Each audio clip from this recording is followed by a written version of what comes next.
Hey folks, Aaron Gibson here, ranges, backstops, and berms. What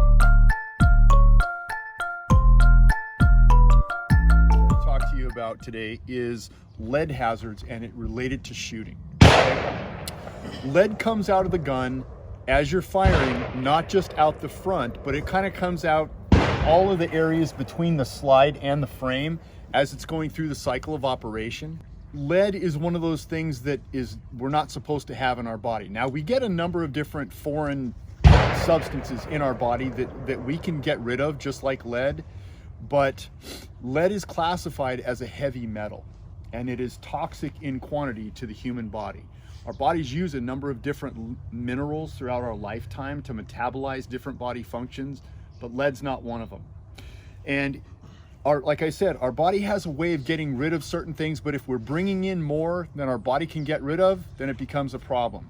Our body doesn't know what to do with lead when we either breathe it in or swallow it. If there's too much of it, our body treats lead like calcium, in that it deposits into our bones and teeth. As we age, the substance in our bones starts to break up and get back into our bloodstream where it's most dangerous. Overexposure to lead can cause damage to new blood flowing in the body, as well as damage to the nervous, the digestive, and the reproductive systems, to name a few.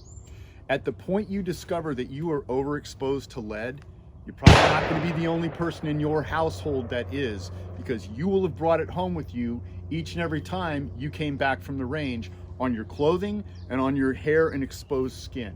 So that's the bad news.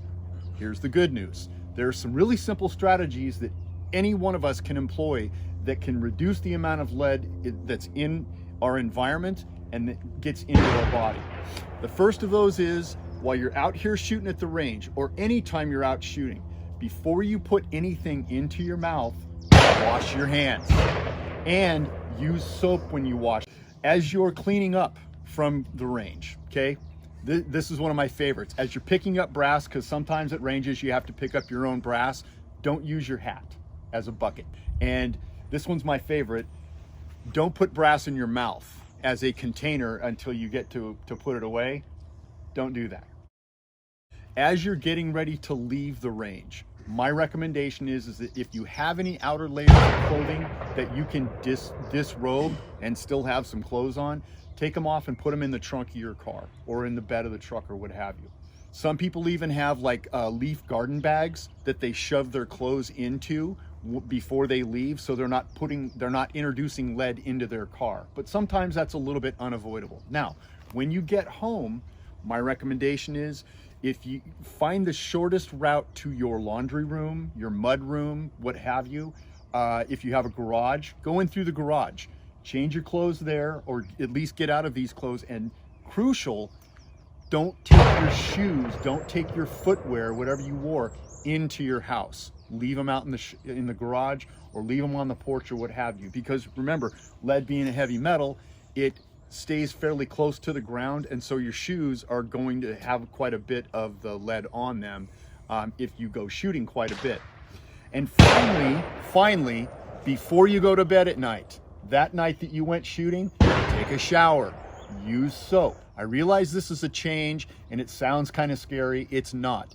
These are just common sense strategies. Just like when you're working outside and you're doing something at your house, you come in, you clean off.